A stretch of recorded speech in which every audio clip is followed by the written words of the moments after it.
அறிவே இல்ல. யாரி துப்ப மாட்டானா தமிழ்நாட்டுல?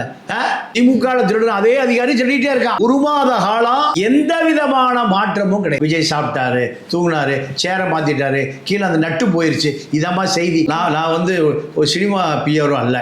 சினிமா பிஆர்ஓ தான். அவனுக்கு ஒரு 5000 ரூபாய் கொடுத்தீங்கன்னா இதெல்லாம் டாய்லெட் போனாரு, பாத்ரூம் போனாரு, இதெல்லாம் ஒரு செய்தியா? இப்போ அவருக்கு ஓட்டு போட்டவர்கள் அத்தனை பேரும் இது அப்படியே திமுக ஆட்சி தொடருது, ஏண்டா ஓட்டு போடணும்னு நினைக்கிறான். இதை யாராவது கேள்வி கேட்கிறானா? அறிவே இல்ல. குறைந்தபட்ச அறிவு கூட இல்ல. ஒரு மாத காலம் எந்த விதமான மாற்றமும் கிடையாது. திமுக திருடன் அதே அதிகாரி சொல்லிட்டே இருக்கான். ஏமாத்துற அதிகாரி ஏமாத்திட்டே இருக்கான். சாராயம் வித்துட்டே இருக்கு. 783 கடை முதல்ல கைது போட்ட சொன்னாரு. அடுத்த இடத்துல 783 கடை ஓட ஆரம்பிச்சிருச்சு. கோயிலுக்கு பக்கத்துல இருக்க கூடாது, பின்னாடி வீதியில் இருக்கலாம்ல, அப்படி ஓடிட்டே இருக்கு. ஆனா ஒரு மாசமா சொல்றேன், திமுகவுடைய மாவட்ட செயலாளர் டிபி சிற்றரசனுடைய கடை எங்க பாரதிராஜ் ஆஸ்பத்திரிக்கு முன்னாடி ஒரு மாசமா ஓடிட்டே இருக்கு. கடை நம்பர் எல்லாம் கூட சொன்னேன், 781. எப்படி திமுக மாவட்ட செயலாளருடைய பிராந்தி கடை டாஸ்மார்க் அந்த இடத்துல எப்படி ஓடிட்டே இருக்கு? அப்போ எது நடக்குதுன்னே தெரியல. இப்ப என்ன, விஜய் சாப்பிட்டாரு, தூங்கினாரு, சேர மாத்திட்டாரு, கீழே அந்த நட்டு போயிருச்சு. இதமா செய்தி. யாரி துப்ப மாட்டானா தமிழ்நாட்டுல?